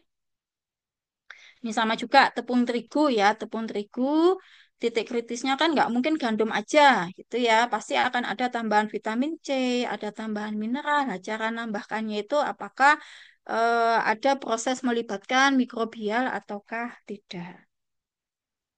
Nah, ini tadi juga minyak ya, ada minyak nabati. Jadi minyak itu ada proses filterisasinya ya, supaya dia jernih itu menggunakan karbon. Nah, karbon inilah yang akan kita cek. Itu apakah dari tulang, apakah dari sabut kelapa, ya. Kalau dari tulang, itu apakah tulangnya babi ataukah sapi. Nah, kalau dari sapi, sapinya ada dia bangkai ataukah sapi yang memang dia disembelih, yang memang dimanfaatkan dari daging sampai sapinya. Termasuk juga air ya, Bapak Ibu ya. Kalau Bapak Ibu nanti menggunakan filter, nah, menggunakan nano filter atau menggunakan merek filter apapun, itu dicek harus ada sertifikasi halalnya. Karena kita mengecek karbon yang digunakan itu apakah karbon dengan bahan dari nabati ataukah dari bahan dari hewani. Itu pasti harus ditelusuri Bapak Ibu ya untuk penggunaan filter air. Nah, ini gula ya. Nah, ini tadi juga sama, arang aktif ya.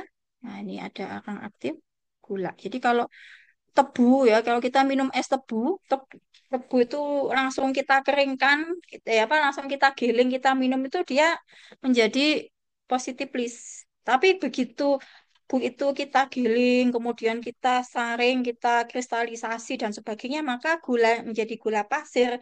Maka gula pasir inilah yang akan menjadi bahan yang harus bersertifikasi halal. Oke, jadi kalau untuk produk genetika ya, produk genetika ini intinya berasal dari mikroba, di mana pembuatannya itu tidak boleh terkontaminasi ya, yang bercampur dengan bahan yang dilarang. Jadi tidak boleh media pertumbuhannya dari babi, media pertumbuhannya dari gennya babi atau gennya manusia, yaitu akan menjadi titik kritisnya. Nah, akan lebih mudah jika Bapak Ibu sudah mendapat dokumennya. Tapi kalau Bapak Ibu belum dapat dokumennya, maka Bapak Ibu harus melakukan ketertelusurannya. Mulai dari media pertumbuhannya, enzimnya, ada nggak bahan tambahannya, ada nggak bahan penolongnya, kemudian ditumbuhkan dalam gen yang mana, gen yang halal ataukah gen yang tidak halal ataukah halal. Ini contoh-contoh produk mikrobial ya. Ada yogurt, kefir, tadi tempe sempat ditanyakan, tape ya, kemudian probiotik, vitamin C, MSG. MSG itu harus halal ya Bapak Ibu. Jadi Bapak Ibu kalau nanti ada produk MSG itu harus halal. Tapi yang di kota Imera ini, ya meskipun ini produk nabati, sampai kapanpun tidak akan bisa menjadi halal. Hammer ya. Nah, ini ya, ini ada pewarna, ada sirup, etanol ya, asam amino dan asam organik. Ini produk dari mikrobia. Oke, saya lanjutkan ke hammer. Nah, hammer ini jelas haram ya, Pak. Jadi kalau kalau tulisannya mungkin Bapak Ibu bisa membacanya ya. Jadi hammer itu sebetulnya kalau kita klasifikasikan tuh ada dua. Jadi hammer cair sama hammer yang padat. Kalau cair itu minuman, jadi bentuknya cair, entah itu minuman beralkohol ya, atau bumbu-bumbu masakan yang memang mengandung alkohol, atau ya bumbu ataukah campuran kue untuk yang membuat kue itu termasuk cairan, ya, atau membuat coklat. Tapi ada juga hammer yang dia padat.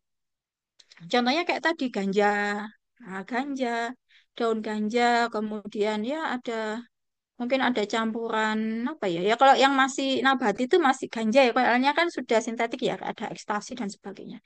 Nah, dua ini sifatnya sama-sama memabukkan dan sebetulnya tidak boleh digunakan di dalam makanan gitu ya. Nah, sehingga memang hammer ini yang khususnya minuman beralkohol ini memang merupakan hasil fermentasi bahan yang mengandung pati atau gula ya, yang hasil dari proses fermentasi sehingga menghasilkan eh, alkohol, kemudian ada gulanya, ada asam laktatnya, sehingga rasanya agak-agak ya asam begitu, gitu ya. Nah, akhirnya berkembang kan, wah ya apa yo, gimana ya caranya nih? Coba membuat minuman beralkohol tetapi tidak mengandung alkohol. Nah, muncullah pembuatan bir bintang di sini. Tapi yang 0%. Tulisannya hanya bintang 0%.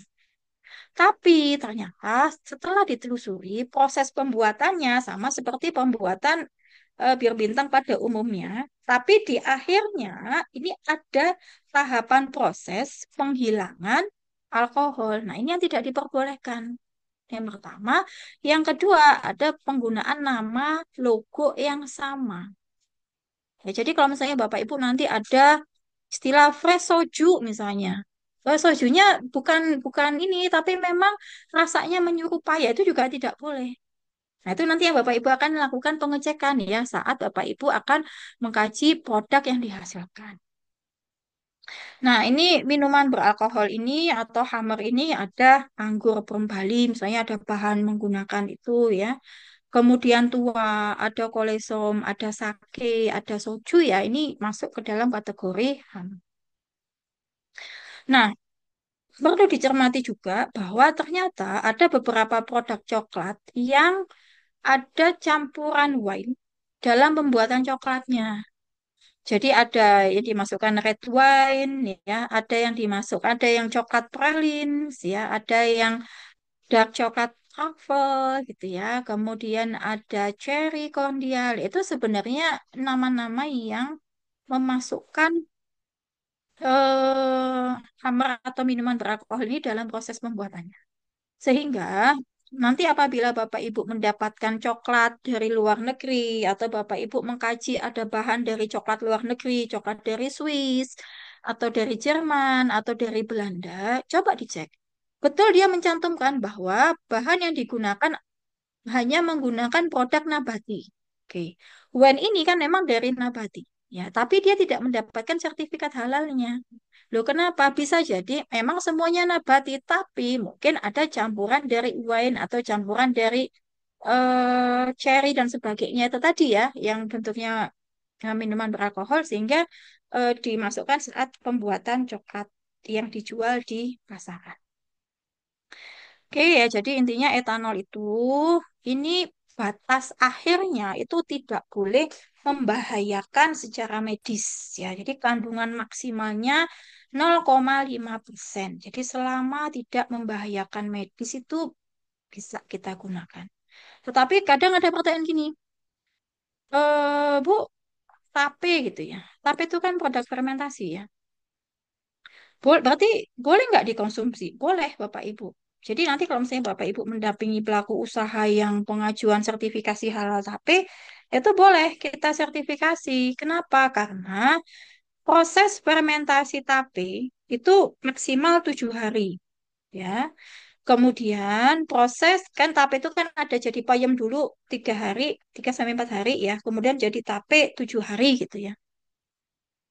Nah, setelah 7 hari kan stop. Proses fermentasi kan kita hentikan. Nah, meskipun kalau kita kaji, kadar alkoholnya tinggi, tapi boleh kita konsumsi. Nah, sekarang batasan amannya bagaimana, Bu? Boleh dikonsumsi.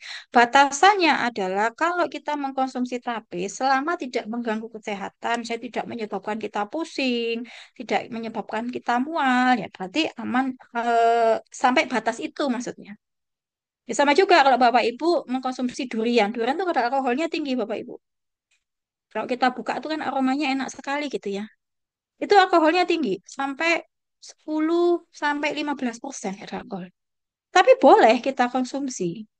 Sampai batas apa? Sampai batas tidak terjadi gangguan pada tubuh kita. Kita tidak merasa pusing, kita tidak merasa lelah, tidak merasa apa ya, kebong dan sebagainya. Jadi yang mempunyai batasan diri kita sendiri. Nah, ini bumbu yang tidak boleh digunakan. Nah, ini biasanya untuk makanan Cina ya, Bapak Ibu ya, makanan Asia. Ada arak, ada angcu, ada arak putih, ya, kemudian ada arak gentong, ada sari tape, ada mirin ya. Jadi kalau Bapak Ibu apa sushi itu ada mirin, nah itu tidak boleh digunakan. Nah, ini juga tidak boleh digunakan ya. Ini kandungan alkoholnya 14%. Tinggi sekali. Kok 14? 41%, maaf, 41%. Tinggi sekali. Ini biasanya kalau kita bikin black forest, ya, bikin puding ya, nah, kita pakai butter playroom ini. Nah, ini juga beberapa tambahan cuka yang tidak boleh. Nah, ini ada yang tanya gini, kalau cuka apel boleh enggak, Bu? Cuka apel boleh, Bapak Ibu. Jadi cuka apel yang beredar di kita itu boleh kita konsumsi. Karena apa? Karena masa fermentasinya itu hanya 3 hari. Itu mengikuti sunnah Nabi. Ya, sunnah Rasulullah. Rasulullah itu merendam kurma atau air nabis gitu ya. Itu setelah 3 hari selesai dikonsumsi. Lebih dari itu kadar alkoholnya tinggi. Sama seperti ini, seperti cuka apel. Cuka apel setelah 3 hari proses fermentasinya dihentikan. Dengan apa? Dilakukan proses pemanasan. Tujuannya adalah untuk mematikan mikroorganismenya, mematikan bakterinya, sehingga proses fermentasinya stop sampai di situ.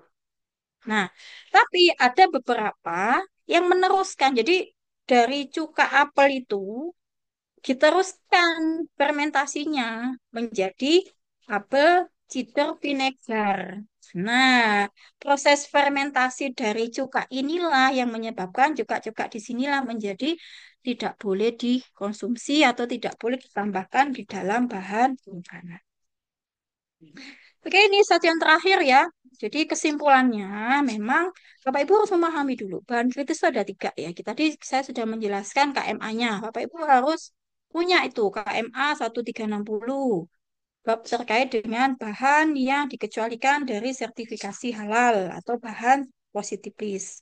Kemudian bahan kritis. Nah, jika Bapak Ibu bekerjanya di makanan minuman, ya maka Bapak Ibu harus memahami KMA 944 tahun 2024.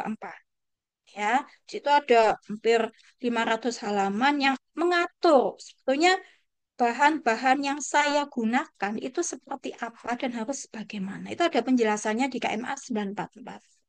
Kemudian jika Bapak Ibu bekerjanya di obat, kosmetik ya, kalau ini kan memang makanan minuman ya. Nah, Bapak Ibu harus memahami terkait dengan KMA di 748. Kemudian bahan sangat kritis. Nah, ini aku disembelih dengan syariat Islam. Ya, harus ada dokumen dukungnya, sertifikat halal, surat keterangan penyembelihan, kemudian bukti pembelian, kemudian kalau memang dibutuhkan uji kesehatan, nah itu harus kita lampirkan. Ya. Kemudian alkohol ini hasil fermentasi haram, ya.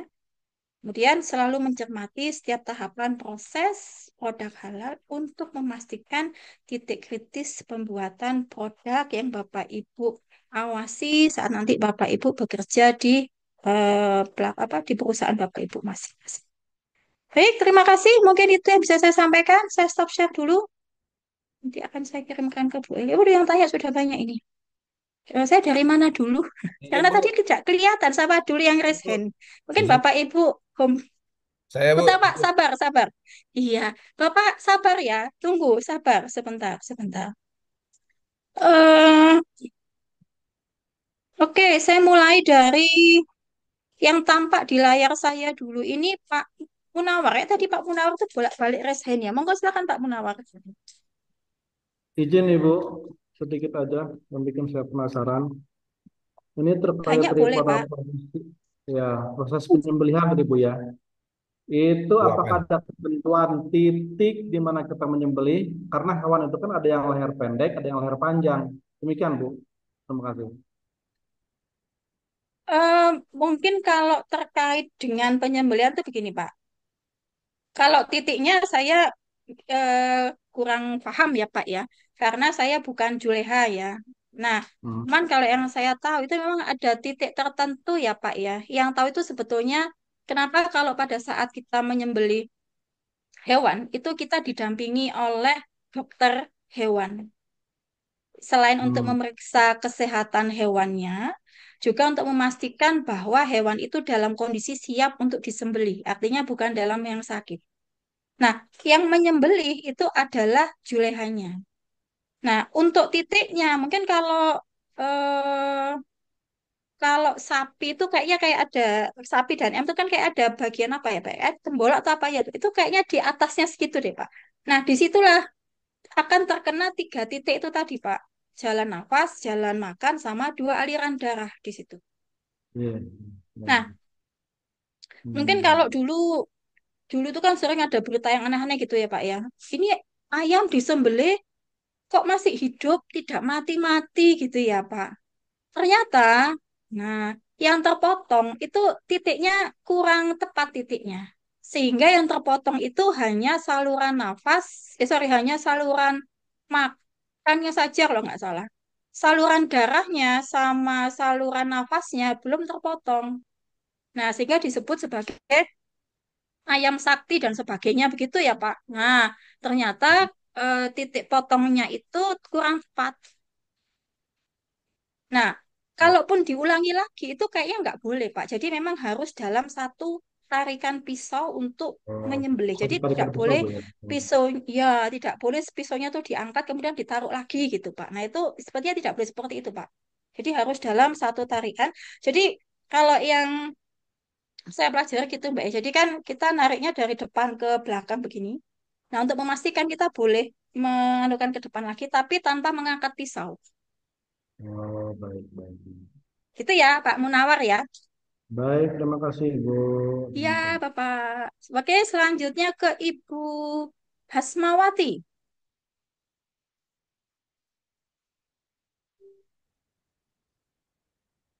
Bu Hasma, Bu Hasma. Oke, Bu Hasma masih. Ya, silakan Ibu. Ibu masih di mute, Bu. Bu, mau tanya, Bu? Sebentar, Pak. Ke Bu Hasma dulu, Pak. Ya, ya, ya. Baik, Bu. Makasih, Bu. Ini untuk air mineral, mineral dalam kemasan di titik kritisnya di mana, Bu ya? Baik. Prosesnya. Ya, baik Bu. Pembuatan air mineral itu titik kritisnya pada saat proses filterisasi, Bu. Jadi itu kan air dari gunung gitu ya, air dari Iya, gunung iya. ataukah air dari sumber tanah. Kakak Itu kan Mahmud memang lagi airnya. sama aku Pak Odin, Berewang. Loh, ini kilo wis 45. Ah. Oke, terima kasih.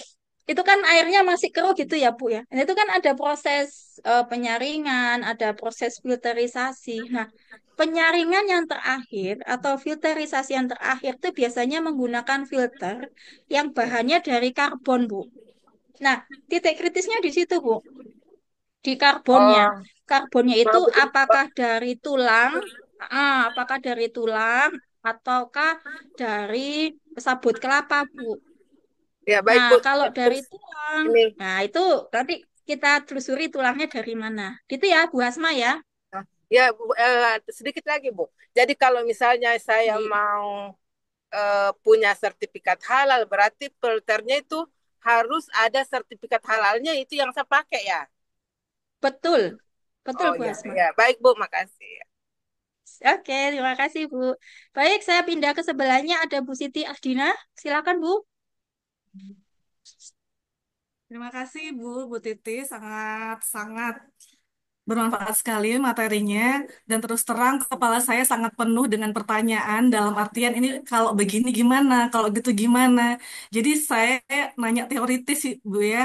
Sebenarnya untuk kami ceritanya ketika nanti menjadi seorang penyelia halal begitu, ada tidak ya dokumen-dokumen tadi untuk menelusuri titik kritis suatu bahan yang apakah bisa diakses secara digital barangkali sehingga tidak apa ya kayak orang yang aduh dari mana nih mulainya untuk ngecek ini titik kritisnya seperti apa ketika nanti mungkin menjadi penyelia halal karena terus terang background saya akademis jadi saya sangat awam berkaitan dengan hal-hal yang sifatnya kimia seperti itu Bu.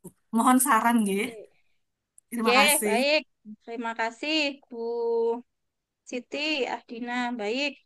Eh, ini pertanyaannya bagus nih, Bapak Ibu. Jadi kalau misalnya Bapak Ibu akan mengecek terkait dengan di mana ya sertifikat halalnya ada atau tidak ya. Nah, ini Bapak Ibu bisa masuk ke lamannya BPJPH. Sudah terlihat ya Bapak Ibu? Jadi ada bpjph.halal.go.id. Di sini Bapak Ibu akan mengecek terkait dengan berapa sih nomor sertifikat halal. Contoh misalnya saya masukkan apa ya? Indomie aja misalnya ya. Nah, ini misalnya Indomie goreng misalnya ya.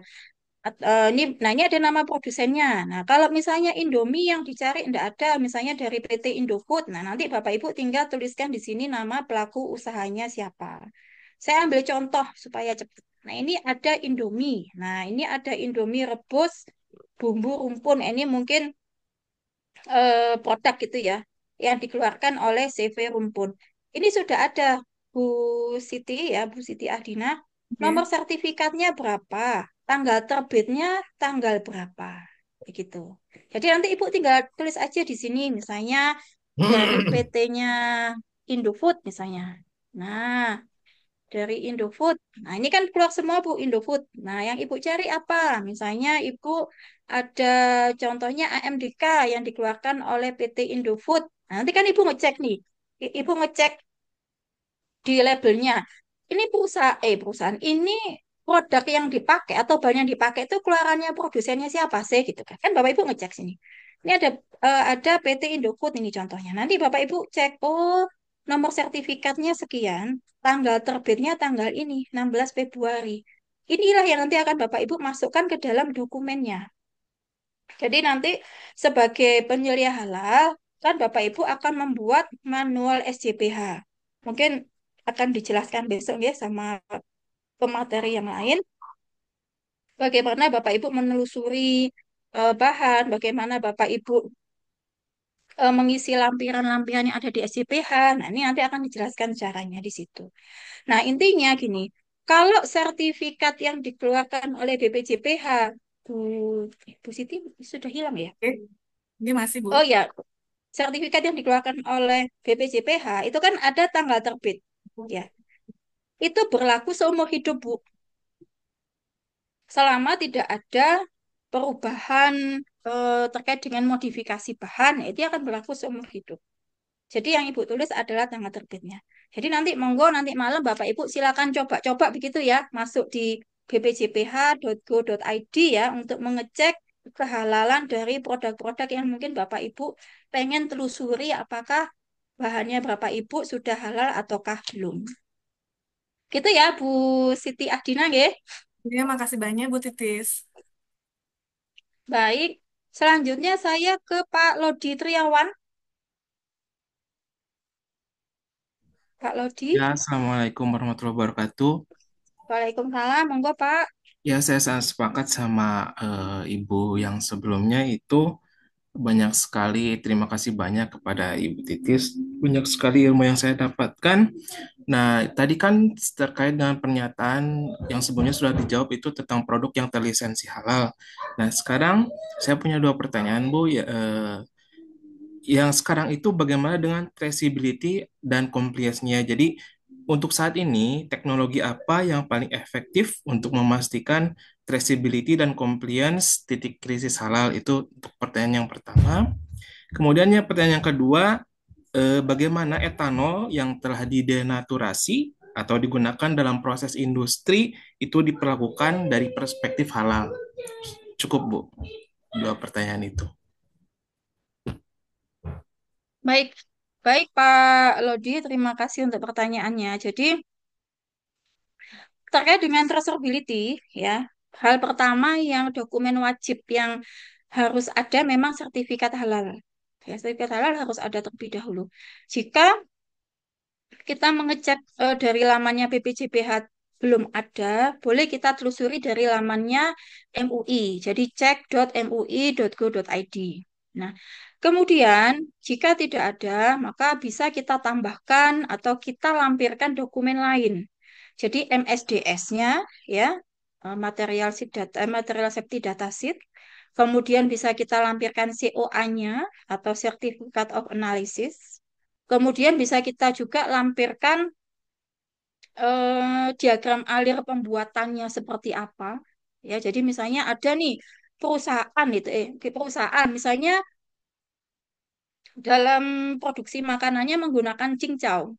Ya, cincau hitam atau cincau hijau gitu ya. Sebetulnya kan sederhana. Cincau itu kan hanya dari daun cincau, kemudian diremet-remet gitu ya. Kemudian dikasih tepung, nah jadilah cincau.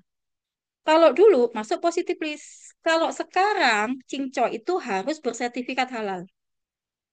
Nah, kebanyakan cincau itu diproduksi oleh UMKM yang masih belum mampu untuk mengurus sertifikat halal. Akhirnya ada program sehati atau program percepatan sertifikat halal termasuk cincau.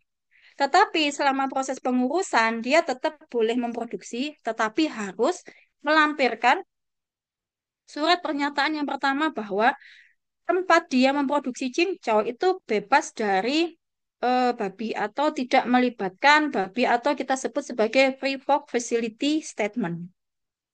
Yang kedua harus dilengkapi dengan diagram alir pembuatannya. Yang ketiga, kalau misalnya dia menggunakan tepung beras atau tepung tapioka, maka harus kita pastikan, harus kita minta bahwa dia menggunakan tepung beras dan tepung tapioka yang sudah halal. Nah, gitu Pak. Itu cara kita menelusurinya seperti itu. Gitu ya. Nah, kemudian terkait dengan etanol. Nah, etanolnya ini apa? Kalau etanolnya ini dari hasil fermentasi, ya, maka bagaimanapun juga dia tidak bisa kita dinaturasi, Pak. Dia statusnya tetap halal. Tetap haram. Ya, jadi nggak boleh. Jadi contohnya misalnya fermentasi fermentasi etanol, fermentasi alkohol gitu ya. Fermentasi alkohol pada tape, misalnya tape itu kan ada tape yang kita makan padatannya, tapi airnya itu kan bisa kita konsumsi gitu ya. Nah, itu juga nggak boleh kita konsumsi, Pak. Jadi bagaimanapun juga dia tidak akan bisa menjadi struktur yang diperbolehkan begitu, Pak. Nah, mungkin itu ya Pak Lodi ya. Jadi memang ya memang nanti kita akan sama-sama belajar ya bagaimana kita cara untuk men-traceability-nya. Pelan-pelan aja Pak, nggak usah langsung. Ya, tapi saya tahu Pak Lodi ini semangat gitu ya untuk sudah melakukan tersebut. Kalau Bapak kerja di mana Pak Lodi? Untuk sekarang di hotel sih Bu, tapi tahun depan saya berencana untuk pindah ke bidang hal manajemen logistik ya dan apa salah satu cita-cita saya itu ya ingin bekerja di perusahaan multinasional di GCC begitu Bu. Oke, baik. Ye, Pak Terima Lodi. kasih banyak atas jawabannya Bu. Ye, baik. Kemudian saya berpindah ke Bu Puji, Bu Puji Widyastuti. Selamat sore Ibu. Izin bertanya Ibu. Nggih, monggo. Saya mau bertanya mengenai produk perikanan Bu. Nggih, Ketika monggo ikan Ibu. tersebut diproses menjadi hanya proses fillet saja dan itu sudah end product, itu kan tidak ada penambahan produk kritis maupun non kritis. Berarti produk tersebut sudah berhenti di situ saja, tidak ada ketelusuran yang harus kita perhatikan lagi. Tetapi Betul. ketika produk tersebut sudah melalui proses fortifikasi, di situ ada proses penambahan bahan tidak kritis seperti sayuran mungkin, dan bahan kritis seperti penambahan garam, penambahan tepung, dan penambahan minyak. Di situ apa yang harus kita perhatikan terhadap titik kritis tersebut?